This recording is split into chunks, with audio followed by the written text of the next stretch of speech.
예배는 능동적인 것이라고 마음에 왔습니다.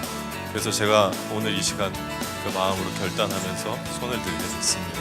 하나님께서 능동적인 저의 모습을 예배로 받으실 것이라고 믿습니다. 내가 준비된 마음으로 가정에서부터 출발했는가. 오늘 아침에 조금 불편한 마음이 있었는데 그 마음으로 내가 이 예배의 자리에 나와서 과연 온전한 예배를 드릴 수 있는가. 내 마음을 충분히 준비하고 이 자리에 서야겠다는 다짐을 하게 되었습니다. 오늘 우리에게 주시는 하나님의 말씀은 에베소서 4장 11절에서 13절 그리고 로마서 8장 26절에서 27절입니다. 그가 어떤 사람은 사도로, 어떤 사람은 선지자로, 어떤 사람은 복음 전하는 자로, 어떤 사람은 목사와 교사로 삼으셨으니 이는 성도를 온전하게 하여 봉사의 일을 하게 하며 그리스도의 몸을 세우려 하심이라. 우리가 다 하나님의 아들을 믿는 것과 아는 일에 하나가 되어 온전한 사람을 이루어 그리스도의 장성한 분량이 충만한 데까지 이르리니 이와 같이 성령도 우리의 연약함을 도우시나니 우리는 마땅히 기도할 바를 알지 못하나 오직 성령이 말할 수 없는 탄식으로 우리를 위하여 친히 간구하시느니라. 마음을 살피시는 이가 성령의 생각을 아시나니 이는 성령이 하나님의 뜻대로 성도를 위하여 간구하심이니라. 이는 살아계신 하나님의 말씀입니다. 아멘. 1월 들어서 여러분들과 함께 계속 하나님을 아는가, 하나님을 아는 지식에 대한 말씀을 나누고 있습니다. 오늘 이 시간에는 우리들이 하나님을 어떻게 알 수 있는가, 교회를 통해서, 기도를 통해서 우리들이 하나님을 알 수 있는 방법에 대해서 말씀을 나누려고 합니다. 오늘은 좀 좋은 이야기로, 좋은 글로 말씀을 열어가려고 하는데 들어보세요. 하나님처럼 생각하면 하나님처럼 행동하려고 노력하지 않겠습니까? 하나님의 뜻이 우리 가운데 들어오면 우리가 하나님의 일을 하지 않겠습니까? 감동이 되신 걸로 믿겠습니다. 하나님처럼 생각하면 하나님처럼 행동하지 않겠습니까? 우리들에게서 하나님이 멀어지는 이유 가운데 하나는 우리들이 하나님처럼 생각하지 않으려고 하고 하나님을 묵상하지 않는다는 것입니다. 하나님은 여러 가지를 통해서 우리들에게 하나님을 알 수 있는 지식을 주셨어요.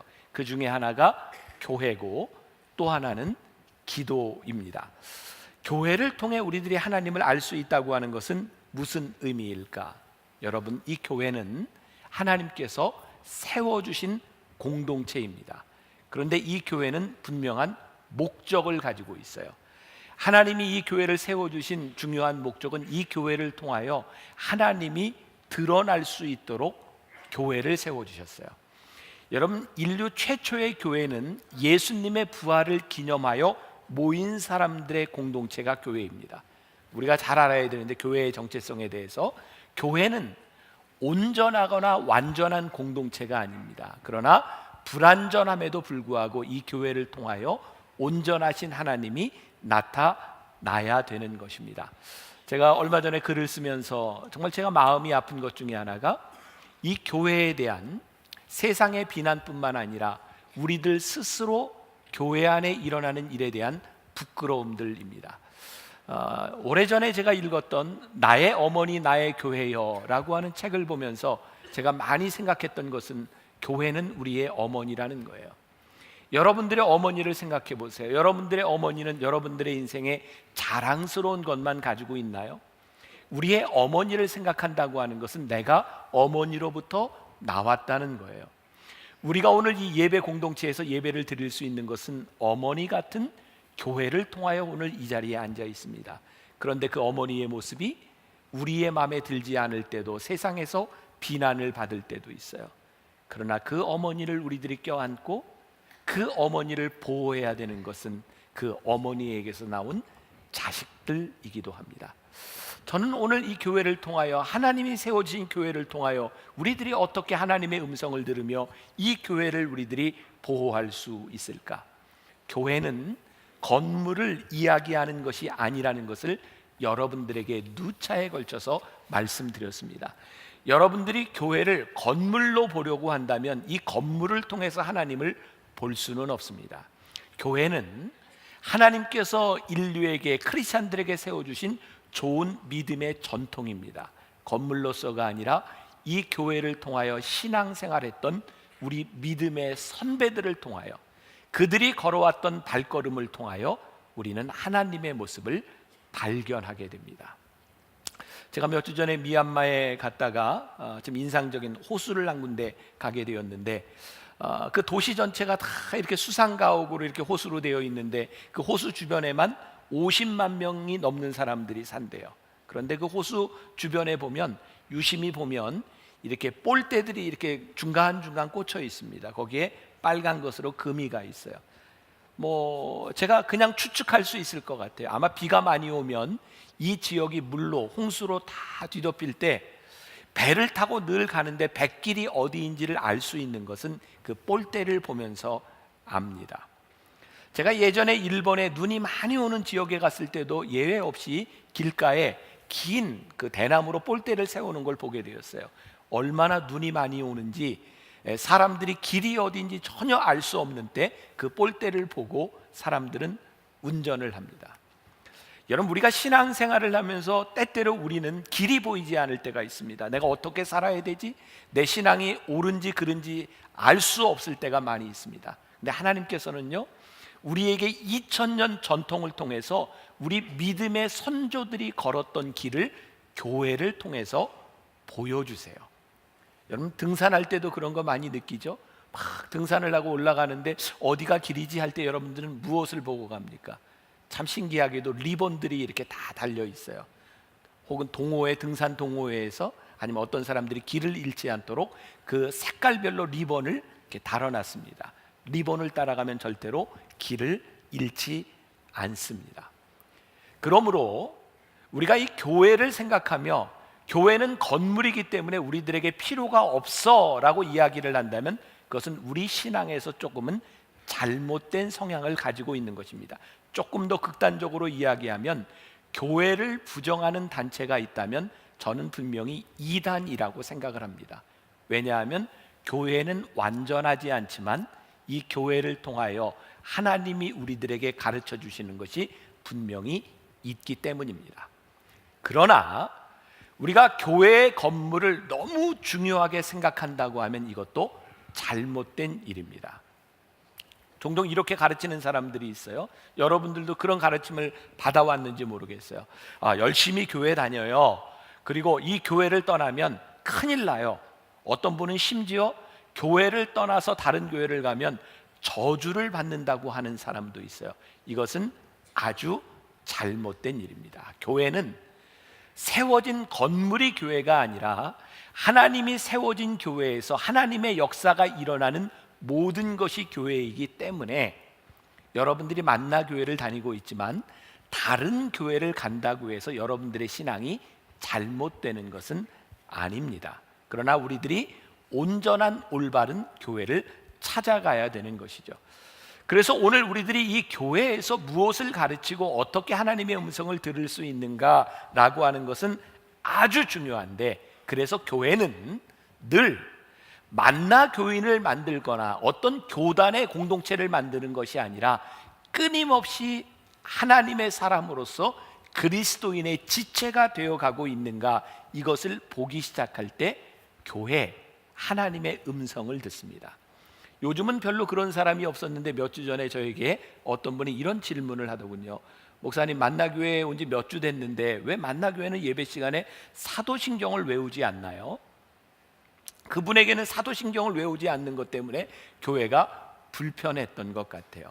여러분, 교회는 여러 가지 전통들을 가지고 있어서 때로는 사도신경을 외우기도 하고 주기도문을 외우기도 하고 외우지 않기도 합니다.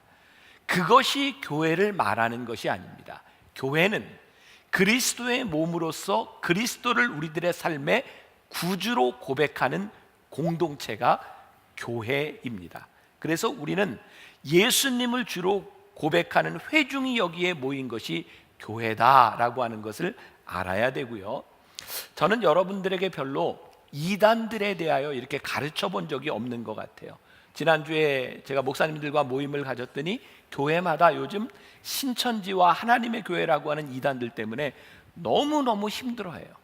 교회에 조그마한 문제가 있어도 신천지 사람들이 와서 교회에 대한 분란을 일으키는 경우들이 참 많은 것 같아요. 근데 신천지나 다른 이단들의 중요한 특징들이 뭐냐면 늘 이 교회는 잘못됐다는 거예요. 이 교회는 아니라는 거예요. 참다운 교회는요, 참다운 신앙인들은 이 교회는 아니다라고 지적하는 것이 아니라 이 교회에 진실한 그리스도인의 몸이 세워졌느냐를 증명하는 것이 교회입니다. 물론 제가 여러분들에게 가르쳐야 하지만 저는 우리 교회에서 어떤 이단들에 대한 이야기를 하거나 잘못된 것을 드러내는 것보다 더 중요한 것이 여러분들이 이 교회 공동체에서 어떻게 하나님의 사람으로 하나님의 음성을 듣는 것이 중요한 것인가를 알아야 된다고 생각해요. 제가 지난주에 모였던 그 모임에서 들은 이야기인데 이거 제가 좀 설교 시간에 하기가 참 거시기한데 제가 좀 들은 대로 한번 이렇게 소개를 하고 그렇게 해보셔도 좋을 것 같아요. 근데 그 목사님이 참 용기가 있더라. 어떻게 예배 시간에 그런 말을 했는지 모르겠어요. 근데 제가 그런 말을 좀 하려고 합니다. 그런 말 좀 해도 될까요? 네, 목사님이 이렇게 시켰대요. 옆 사람을 보라고. 둘이 한번 보라고. 보세요. 보고요, 이렇게 시켰대. 내 말을 그대로 따라하는데 이 말을 못 따라하는 사람은 이단입니다. 제가 말하기가 조금 그런데 옆에 보셨어요? 여러분들 그 신천지의 이단의 교주가 누굽니까? 이만희라고 하는 사람입니다. 근데 이 말을 못 따라하면 이단이래요. 이런 말입니다. 이만희 똥꼬 진짜 신천지에 있는 사람은 이 말을 못 따라한답니다. 바라보고 한번 해보세요. 못 따라해. 자, 참 신기하죠? 그 이만희를 그들은 구세주로 알기 때문에 이런 말을 못한다는 거예요.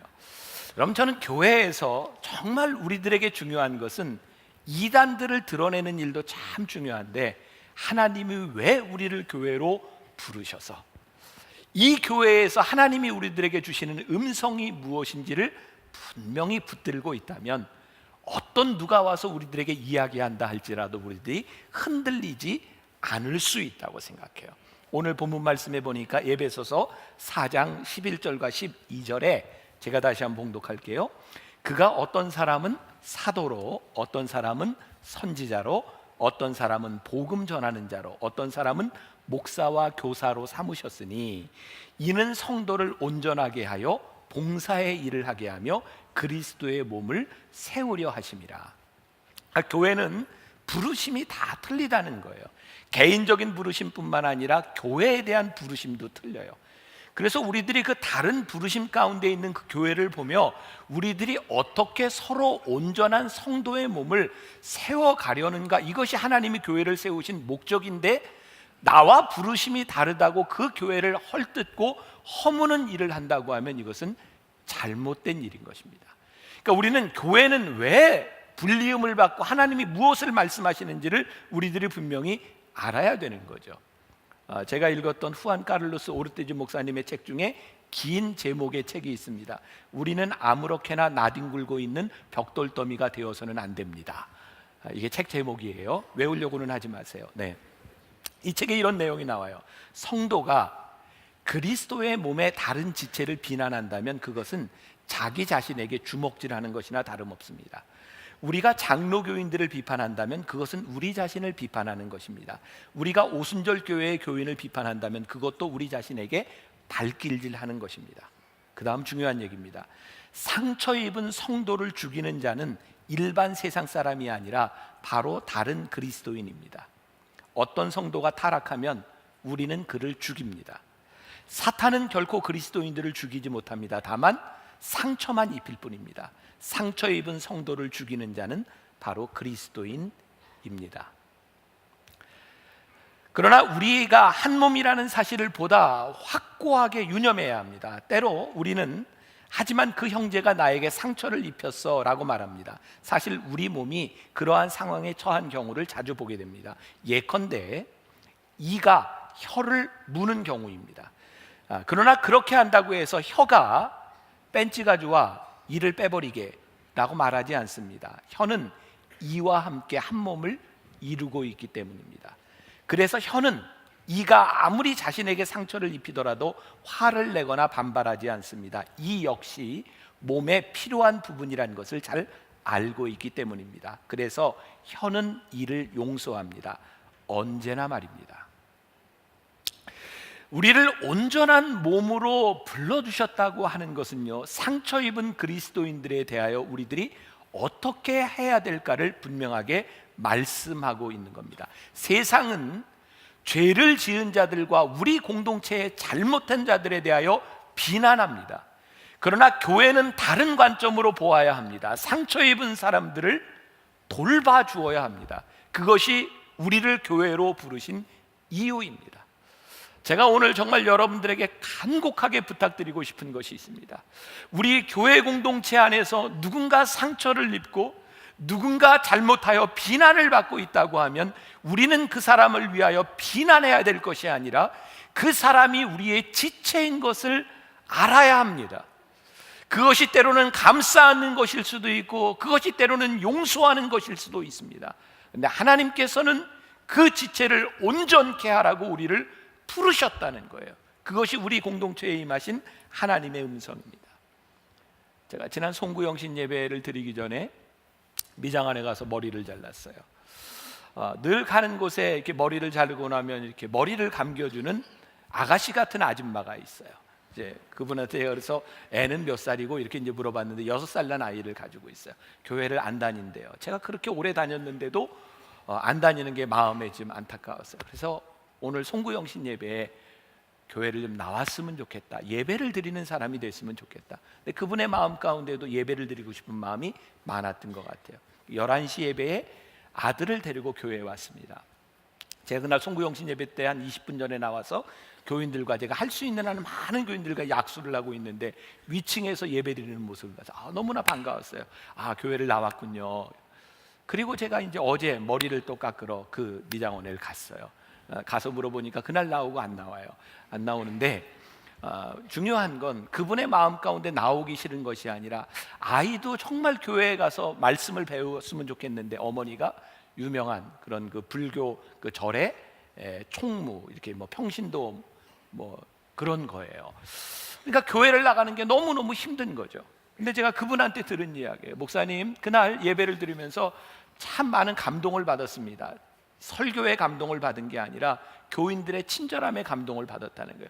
어쩌면 그렇게 사람들이 많은데 이쪽에 자리에 앉으라고 이렇게 친절하게 안내를 해주고, 차가 나오는데 그렇게 많은 차가 나오는데 어쩌면 사람들이 싸우지 않고 그렇게 차례차례 나오는 걸 보면서 세상에 어디를 가도 서로 나가려고 애를 쓰지 그렇게 기다리는 것을 처음 봤어요.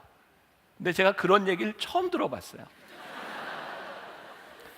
저는 매일 교회 안에서 누구 때문에 상처받았다는 얘기, 누구 때문에 불편했다는 얘기, 이런 얘기를 너무너무 많이 들어봤어요. 제 마음 가운데 그런 생각이 드는 거예요. 저는 교인들이 세상 사람들보다 나쁘다고 생각하지 않아요. 그런데 우리에게 상처를 주는 것들은 뭐냐면 우리가 서로가 서로에게 거는 기대가 참 크다는 거죠. 내가 교인으로 와서 교인은 이렇게 해줬으면 좋겠는데 그렇게 해주지 못하는 것 때문에 상처를 받은 거예요. 근데 교회를 처음 나온 사람의 눈에는 세상 사람들을 바라보다가 이 교회를 보니까 뭔가 다르고 그것이 감동이 되었다는 거예요. 그게 참 마음이 안타까운 게 뭐냐면 왜 우리는 교회 공동체에서 서로가 하나님을 믿는 사람으로 여기에 모인 우리들이 내가 가지는 기대로 인하여 상처를 받고 살아가는가? 사실은 우리가 누군가에게 얼마나 많은 상처를 주고 그리스도의 몸인 교회를 아프게 하는 것을 생각하지 않으며 나는 그렇게 늘 상처받았다고 이야기하는가? 지난 금요일에 오셔서 설교하신 목사님이 그런 얘기하잖아요. 많은 사람들이 교회 나오는 이유가 목사님이 설교가 좋다, 뭐 교회가 좋다 이러고 나와서 예배를 드리고 떠나가는 80% 이상의 사람들은 교인들 때문에 상처를 받고 나간다는 거예요. 상처받은 사람들, 사단이 어떻게 하나님의 자녀들을 죽일 수 있겠습니까? 그런데 그들을 교회 밖으로 내모는 것이 우리의 동일한 지체라면 뺀찌를 가져와 이를 빼버리게 우리의 지체들에게 이런 말을 하고 있다고 하면 이 안에 하나님의 음성이 어떻게 들려질 수 있겠는가? 제가 언젠가 몇 년 전 창립기념일에 깍두기 같은 교회라고 하는 설교를 한 적이 있어요. 우리 옛날 어렸을 때 놀이를 하면 깍두기가 있었어요. 이쪽에도 속하지 못하고 저쪽에도 속하지 못하고, 사람이 안 맞을 때도 그렇고 뭔가가 조금은 부족하고 불편해서 너는 깍두기 해. 깍두기에게는 그렇게 스트레스를 주지 않습니다. 부족하니까 너 이쪽에서도 한 번 하고 저쪽에서도 한 번 해. 그래서 우리 어렸을 때 참 좋은 전통 가운데 하나가 우리의 연약한 지체들을 돌봐주는 마음들이 있었어요. 그런데 우리가 살아가고 있는 이 시대를 바라보면 하나님의 마음이 보이지 않는 거예요. 내가 누군가를 밟고 올라서야 되는 거예요. 내가 손해가 되는 것은 절대로 하지 않으려고 하는 거예요. 세상 사람들과 동일한 가치를 가지고 내가 취해야 될 것만을 생각하며 그리스도의 몸을 온전케 하지 못하는 거예요. 제가 오늘 여러분들에게 우리 교회에 주시는 하나님의 음성이 무엇일까요? 우리가 하나님을 안다는 것이 무엇일까요? 아니야, 너희는 너의 것을 챙기라고 내가 너희를 부른 것이 아니라 우리 형제 자매들의 몸을 온전케 하라고, 봉사하라고 너희를 불러주었어. 봉사하고 섬기는 일은 우리들이 많이 손해봐야 될 것을 의미하는 거예요. 우리들이 누군가를 섬기는 일을 위하여 그 일 때문에 내 집값도 떨어지고 내가 세상에서 얻을 수 있는 명예도 좀 놓아야 되고, 그것이 우리 성도들과 이 땅의 하나님의 지체들을 온전케 하는 일이라면 그것을 하라고 하는 거예요. 하나님의 음성이 없는 것이 아니라 우리들이 하나님의 음성을 들으려고 하지 않는 거예요. 어떻게 하면 우리의 지체를 온전케 하도록 우리들이 살아갈 수 있을까요? 여러분들 역대상 22장에 보면 그 유명한 다윗이 나라를 통일하고 많은 나라를 정복하고 그에게 꿈이 있었어요. 그러나 하나님의 성전을 짓고자 원했어요. 근데 하나님이 그의 손으로 성전을 짓게 하지 않습니다. 왜냐하면 그의 손에 묻은 피 때문이었어요. 하나님은 돈으로 성전을 짓지 않으신다고 하는 것을 말씀하셨어요. 거룩함으로 성전이 지어져야 된다고 하는 것을 말씀하셨어요. 우리가 이 세상에 살아가며 세상 사람들과 똑같이 짓밟고 똑같이 우리들의 유익을 취하며 이 자리에 와 있다면 하나님께서 어떻게 이 예배를 거룩하게 받으실 수 있느냐는 거예요. 저는 요즘 정말 많은 고민 가운데 삽니다. 우리가 하나님을 믿는다고 고백하고 예배하고 기도하는데도 왜 우리들에게 하나님의 음성이, 하나님의 형상들이 나타나지 않는가? 우리 앞에 이 교회를 통해 믿음의 길을 걸어왔던 우리 믿음의 형제 자매들을 통해 우리가 보아야 되는 하나님의 음성, 그래서 교회는 소중한 것입니다. 우리가 이 교회 안에서 그리스도의 몸을 이루어 간다는 것이 얼마나 귀중한 일인지. 또 오늘 본문 말씀을 통해 기도가 우리들에게 하나님의 음성을, 하나님의 모습을 알려주는 중요한 통로가 된다는 것을 깨닫게 됩니다. 오늘 본문 말씀 26절과 27절 제가 한번 봉독합니다. 이와 같이 성령도 우리 연약함을 도우시나니 우리가 마땅히 기도할 바를 알지 못하나 오직 성령이 말할 수 없는 탄식으로 우리를 위하여 친히 간구하시느니라. 마음을 살피시는 이가 성령의 생각을 아시나니 이는 성령이 하나님의 뜻대로 성도를 위하여 간구하십니다. 자, 이게 무슨 말씀이에요? 성령님께서 우리를 위해 기도하세요. 근데 그 성령님의 생각이 누구의 생각과 같아요? 하나님의 생각과 같아요. 그러면 우리가 하나님을 아는 지식이라고 하는 것은 무엇일까요? 우리를 위해 기도하시는 성령님의 생각을 알기 시작할 때 우리는 하나님을 알아요. 기도는 하나님께서 우리들에게 주신 아주 귀중한 선물입니다. 왜? 기도를 통하여 우리는 성령님의 마음과 하나님의 마음을 알 수 있기 때문에 기도는 우리들에게 주신 굉장히 중요한 선물입니다. 그런데 문제는 무엇인가? 저만 그런가요? 여러분들도 그런가요? 내가 열심히 기도하고 났는데 어떤 때는 기도를 하고 나면 마음이 너무너무 기쁘고 평안하고 정말 감사해. 그런데 내가 기도를 그렇게 했는데도 마음이 답답해.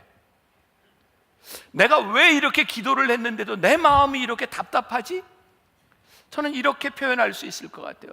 그 기도가 공허한 거예요.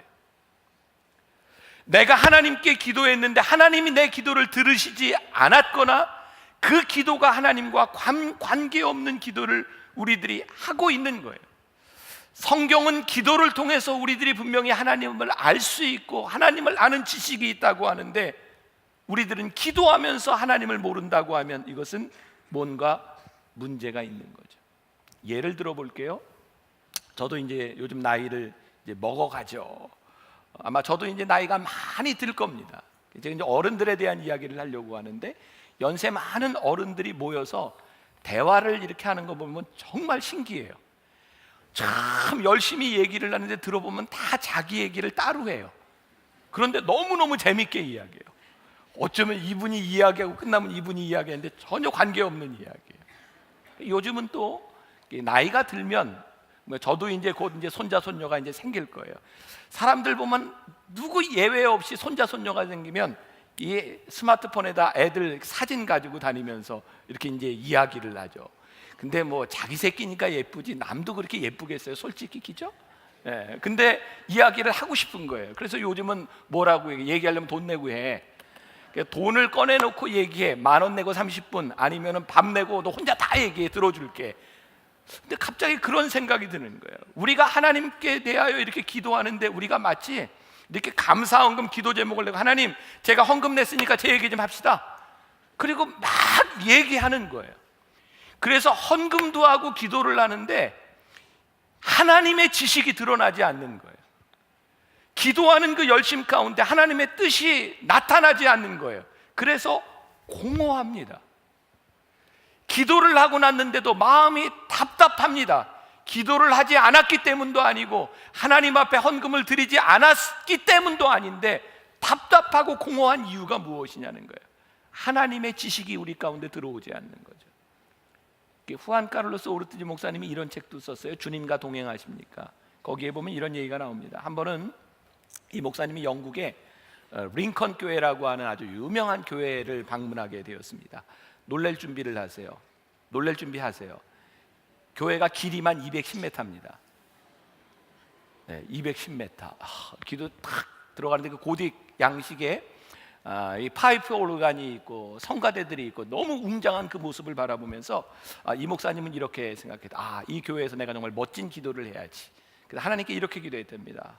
오, 가장 높은 곳에 좌정에 계신 우리 하나님 아버지, 오늘 아침 제가 주의 존전에 나왔습니다. 이렇게 기도를 하는데 하나님이 이런 음성을, 닥쳐라 이놈아, 너 하루 종일 나와 함께 대화하고 나와 함께 여기 있더니 왜 갑자기 웬 가장 높은 곳에 좌정? 목사님이 깨닫게 된 거예요. 하나님은 이런 기도를 참 싫어하시는구나. 하나님은 우리와 대화하고 인격적이를 원하시지, 하나님은 그렇게 멀리 계신 분이 아닌데 우리는 하나님을 참 잘못 생각하고 있구나. 지난주에도 소개했던 헨리 블랙거비가 쓴 하나님을 경험하는 삶에 보면 기도에 대해 이런 이야기가 있어요. 참 좋습니다. 기도는 당신이 일방적으로 하나님께 아뢰기만 하는 것 이상입니다. 기도는 듣는 것도 포함됩니다. 사실 하나님이 기도 중에 말씀하시는 것이 당신이 말하는 것보다 훨씬 더 중요합니다. 기도는 관계성이지 하나의 종교 활동이 아닙니다. 하나님은 당신의 기도를 필요로 하지 않습니다. 그러나 하나님은 당신이 기도하기를 원하십니다. 기도하는 중에 하나님이 당신의 인생에서 당신의 인생을 통해 무엇을 하기 원하시는지를 알기 위해서 기도가 필요합니다. 설명해 볼까요? 우리가 하나님 앞에 1시간, 2시간 아무리 기도하고 내가 할 말을 다 뱉어놔도 하나님과의 관계가 형성이 안 된다는 거예요. 우리가 기도하고 우리를 향한 하나님의 음성을 들을 수 있도록 내 마음을 내려놓고, 기도는 하나님이 필요한 것이 아니라 하나님의 뜻을 알기 위하여 내가 하는 기도이기 때문에 그 기도 가운데 성령님이 원하시는 것이 무엇인지, 말씀이 우리들에게 주시는 지식이 무엇인지를 우리들이 고백하기 시작할 때 기도가 하나님과 우리들 사이에 인격적인 관계 속으로 들어가요. 기도의 주도권은 나에게 있는 것이 아니라 하나님께 있습니다. 성령이 우리를 위해 간구하실 때 우리들의 마음 가운데 기도하는 마음을 주시는 것은 아주 좋은 일입니다. Pray on. 우리들이 기도의 불을 켜자라고 변화산 기도를 시작하는 이 시간이 어쩌면 우리들에게는 성령님께서 우리들에게 예비하신 너무너무 중요한 시간일 수 있어요. 중요한 것은 이 기도의 주도권이 하나님에게서 시작됐고 우리들이 하나님의 뜻을 알기 위하여 성령님의 마음을 알기 위하여 기도할 때에 하나님의 역사가 우리들 가운데서 나타나기 시작합니다. 26절 말씀에 이와 같이 성령도 우리 연약함을 도우시나니 우리가 마땅히 기도할 바를 알지 못하나 오직 성령이 말할 수 없는 탄식으로 우리를 위하여 친히 간구하시느니라. 저는 이런 비유를 생각해 봤어요. 여러분들이 기도하지 않는 가운데, 여러분들이 모르는 가운데 주님께서 우리들에게 주신 말씀이 뭐냐면 성령께서 우리의 연약함을 도우시나니 말할 수 없는 탄식으로 우리를 위해 기도하고 계세요. 근데 문제는 뭔지 아세요? 성령님께서 우리를 위해 탄식하고 기도하시는 것을 우리들이 모른다는 거예요. 기도의 주도권을 하나님이 가지고 계신데 그것을 우리들이 어떻게 알 수 있어요? 기도는 우리를 위해 기도하시는 하나님과 우리를 위해 기도하시는 성령님의 기도를 깨닫게 하는 것이 우리의 기도입니다. 그래서 우리들이 기도할 때 하나님의 뜻이, 하나님의 지식이 우리 가운데 들어와요. 우리가 그동안 참 기도를 잘못 생각했다는 생각이 들어요. 또한 이렇게 비유할 수 있을 것 같아요. 제가 여러분들에게 편지를 보냈다고 합시다. 여러분들이 편지를 받았어요. 목사님이 나에게 편지를 보냈어. 글쎄, 편지를 보냈대요. 그것으로 끝. 뭐 해야 돼요? 읽어야지요. 근데 우리가 마치 그렇다는 거예요. 성령님께서 우리를 위해서 기도하신대, 간구하신대. 다 아셔. 끝. 우리들에게 무슨 유익이 있을까요? 성령님이 우리를 위해 간구하시는 것을 내가 알 수 있도록, 하나님의 마음이 무엇인지를 우리들이 알 수 있도록 기도하는 것. 그래서 기도는 정욕적이지 않아요. 욕심적이지 않아요. 시기와 질투로 기도하지 않아요. 기도하며 우리는 끊임없이 육신의 일을 도모하는 것이 아니라 하나님의 일을 생각하고 우리의 육신의 눈이 하나님의 생각으로 변화되는 거예요. 이 테레사 수녀가 멋진 말을 했어요. 어미하신 하나님 앞에서 말하는 사람이 마치 노예에게 말하듯 하고 말하는 태도가 부주의하고 마음에 떠오르는 대로 말하고 아무 생각 없이 말을 번복한다면 나는 그것을 기도라고 볼 수 없다. 하나님, 아무도 이렇게 기도하지 않도록 도와주세요. 가만히 생각해 보면 우리들이 하나님을 인격적으로 생각할 때 우리의 기도가 비로소 진실해져요. 그리고 기도 속으로 우리들이 깊이 들어갈 수 있어요. 그동안 한국 교회는 많은 사람들에게 이런 기도를 가르쳤어요. 야곱의 기도. 야복나루에서 그의 형을 만나기 위해서 생명을 걸고 하나님과 씨름했던, 그의 환도뼈가 부러질 때까지 하나님 앞에 씨름했던 기도. 그 기도가 참 귀하기는 한데 생존을 위한 기도보다 저는 더 중요한 것이 하나님의 뜻을 알고 살아가기 위해서 기도하는 기도라고 생각해요. 만일 여러분들이 생존의 문제를 놓고 기도한다면 야곱처럼 기도하십시오. 왜? 하나님이 그 기도를 들어주실 것입니다. 그러나 생존의 문제가 아닌 우리들이 하나님의 자녀로서 어떻게 살아가야 될지를 고민한다면 생존의 기도가 아니라 하나님의 지식이 내 안에 들어올 수 있도록 결단하는 삶을 살아갈 수 있도록 우리들이 그렇게 기도해야 합니다. 잘못된 기도의 유형 가운데 하나가 이런 것 같아요. 언젠가 그러니까 중국에서 만났던 저희 교인이 은혜를 받았대요. 그러면 저에게 비행기를 타고 오면서 이러다, 목사님, 하나님이 저에게 귀한 마음을 주셨는데 제가 한국에 가서 돈을 벌면 꼭 이 지하교회 중국인들을 위해서 교회를 세워줄 거예요. 참 신기하죠. 하나님이 주신 마음이 돈을 벌면인지 교회를 세우는 마음이 잘 불명확해요. 돈을 벌면 교회를 세우겠다는 마음을 주셨다는 거예요. 아주 헷갈려요. 그게 무슨 마음인지. 근데 그분이 어느 날 저에게 와서 이런 얘기를 하더라고요. 목사님, 기도하는 중에 하나님이 저에게 깨닫게 하셨어요. 제가 돈을 벌고 안 벌고에 대한 문제가 아니라 그곳에 지하 교인들을 위한 교회가 필요하다는 것을 하나님이 보게 하셨어요. 우리의 욕심이 하나님의 마음으로 바뀌어지는 순간입니다. 사랑하는 여러분, 혹시 여러분들은 우리의 욕심을 하나님의 뜻이라고 애써 변명하고 있지 않습니까? 하나님의 생각과 하나님의 마음이 우리들에게 분명히 들어오면 우리는 조건을 가지고 따지지 않습니다. 그것이 하나님의 뜻인가를 보기 시작합니다. 하나님의 뜻이 무엇인가를 보기 시작하고 그 뜻에 대하여 우리들의 마음을 열어놓기 시작하면 하나님이 일하십니다. 그러니까 우리 크리스찬들 가운데 하나님의 음성을 듣지 못하는, 하나님의 뜻대로 살지 못하는 참 많은 이유 가운데 하나가 뭐냐면 하나님께 기도하는데 내 욕심과 내 생각을 절대로 내려놓지 않는 거예요. 마가복음 2장에 보면 중풍병에 걸린 친구를 데리고 주님 앞에 좀 고쳐달라고 나갑니다. 그 친구들이 사람이 얼마나 많은지 지붕을 뜯어내고 거기에서 그 환자를 주님 앞에 이렇게 내려보냅니다. 이 친구가 나았으면 좋겠는 거예요. 그런데 예수님 앞에 내려갔더니 환자를 보고 예수님이 일어나라 이렇게 하지 않았습니다. 내 죄가 사함을 받았느니라. 그랬더니 놀랍게 이 중풍병자가 낫습니다.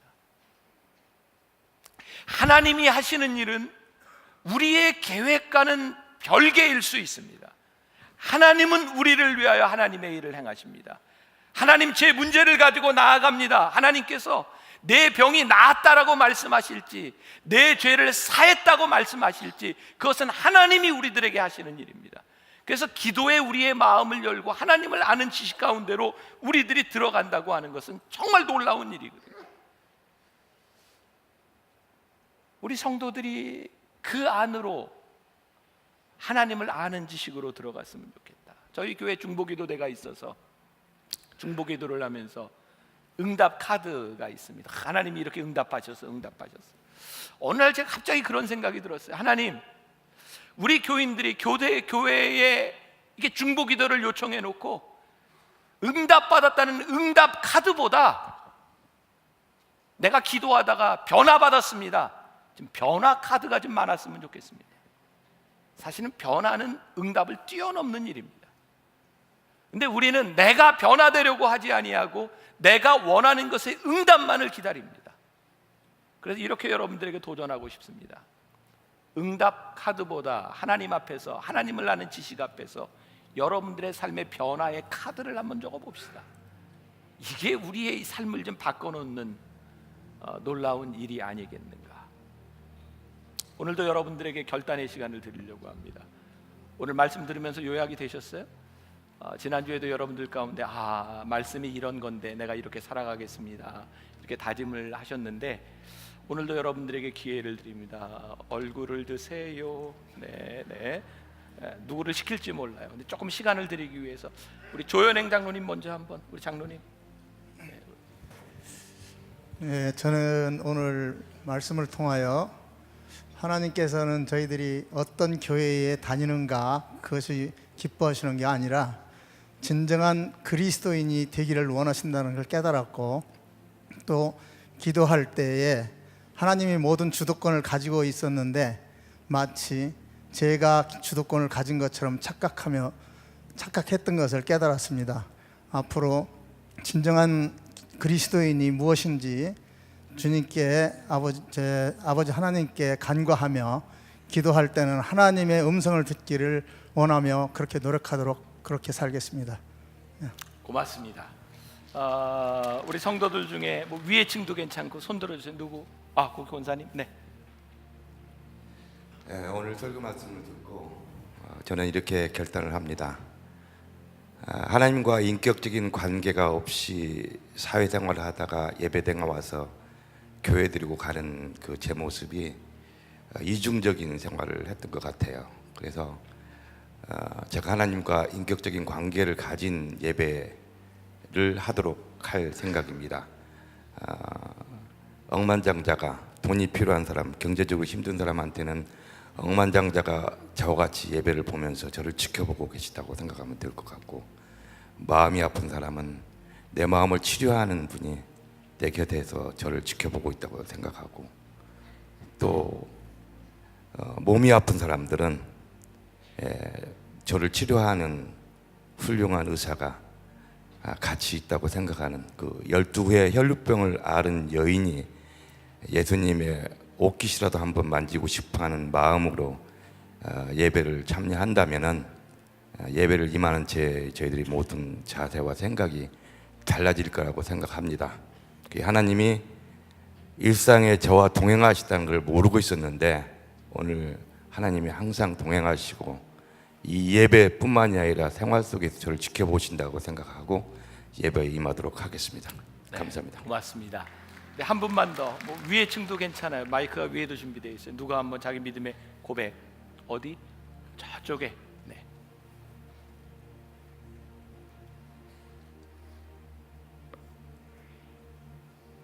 일어나서 말씀드려야 되나요? 저는 항상 기도를 할 때 저보다는 우리 가족을 위해서 또한 자녀들을 위해서 기도를 해왔어요. 그래서 항상 주위 분들이 저한테 말씀하시기를 왜 자기 자신을 위해서 기도를 한 번도 하지 않고 기도 제목도 내놓지 않느냐고 말씀을 하셨는데, 오늘 말씀을 들으면서 하나님께서 제 기도를 원하시고 또 제 삶을 통해서 제 변화된 모습을 정말 바라신다는 것을 깨달았습니다. 그래서 제가 지금 많이 몸이 안 좋아요. 작년에도 우리 아이들이 몸이 많이 안 좋아서 기도 제목도 많이 내놓았고 중보 기도팀에 기도 제목도 많이 올렸었고, 그런데 그 모든 것들을 다 이루어 주셨는데 정작 저는 제 몸이 많이 아픈데도 하나님한테 기도를 한 번도 한 적이 없어요. 그래서 정말 하나님께서 제 삶을 온전히 제 자신을 위해서 기도하시기를 원하신다는 것을 깨달았습니다. 네. 감사합니다. 고맙습니다. 네. 자, 이제 한 15초 여러분들에게 시간을 드릴 테니까 여러분들이 생각했던 것, 나 이번 한 주간 이렇게 살 거야. 옆에 있는 분들과 함께 좀 나눠주세요. 결단해 주세요. 자, 옆에 있는 분들과 자, 좋은 말 할 때 빨리 얘기하세요. 네. 네.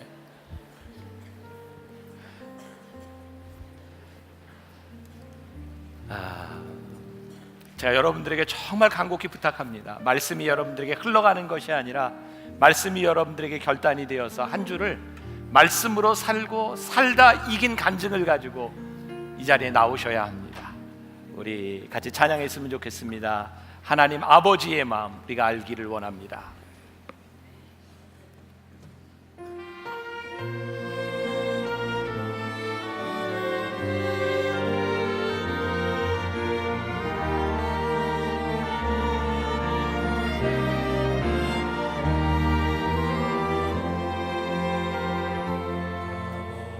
당신의 마음이 있는 곳에 나의 마음이 이 뒤를 원해요. 아버지 당신의 눈물이 고인 곳에 나의 눈물이 고이길 원해요.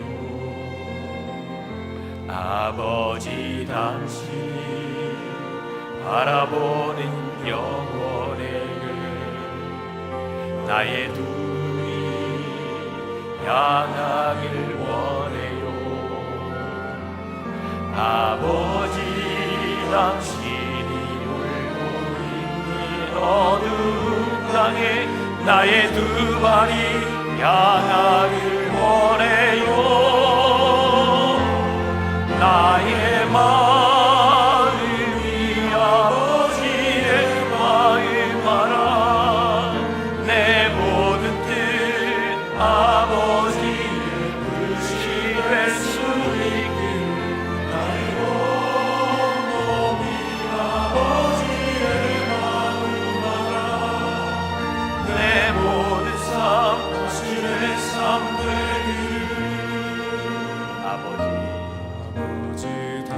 봉헌하며 찬양하겠습니다. 마음이 있는 곳에 나의 마음이 있기를 원해요.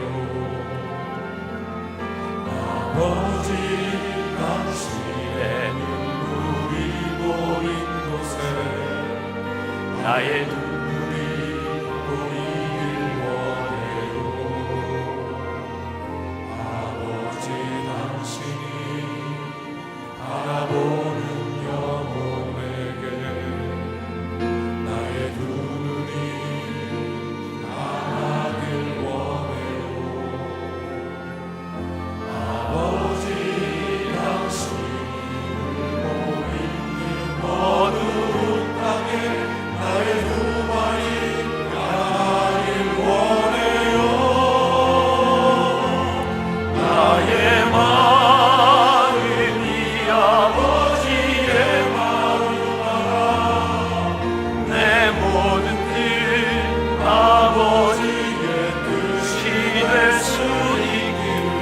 나의 온 몸이 아버지의 마음 알아.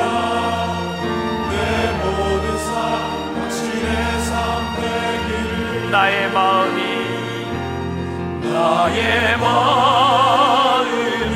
아버지의 마음 알아. 내 모든 뜻 아버지의 뜻이 될 수 있기를.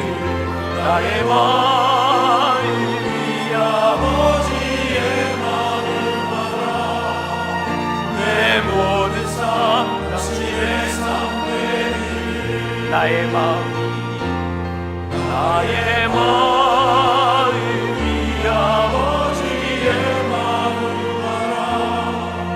내 모든 뜻 아버지의 뜻이 될 수 있기를.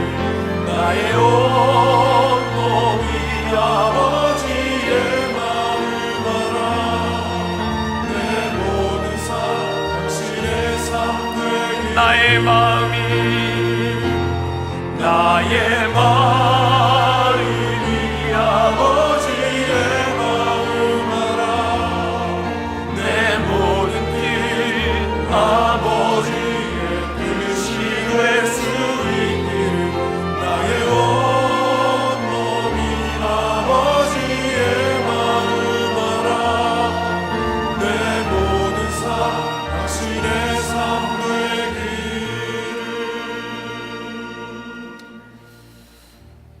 하나님, 우리들의 마음 가운데는 늘 그런 불평과 불만이 있었습니다. 누가 나를 참 힘들게 했고, 누구 때문에 내 마음이 아팠고, 하나님께서 우리들에게 깨닫게 하시는 것이 우리를 아프게 한 그 사람도 우리의 지체라는 것이고, 혹 상처받은 이들을 위하여, 아파하는 이들을 위하여 우리들이 비난할 때 우리가 얼마나 무서운 죄를 짓고 있는 것인지도 깨닫게 하셨습니다. 또한 기도는 우리를 위해 간구하시는 성령님의 간구와 하나님의 뜻을 알 수 있는 가장 명백한 증거가 된다고 하는 것을 깨닫게 하셨습니다. 우리가 이제 변화산을 통하여 프레이온, 기도의 불을 켜려고 합니다. 하나님의 마음을 아는 사람들로 살아가려고 합니다. 우리 교회를 이곳에 세워주신 이유를 깨닫고 살아가는 귀한 사람들이 되기를 소원합니다. 우리 사랑하는 만나교회 성도들, 우리가 얼마나 하나님을 아는지, 하나님의 마음을 알 때 우리도 하나님처럼 행동하지 않겠습니까? 그 믿음의 사람들로 우리의 인생을 바꾸어 주옵소서.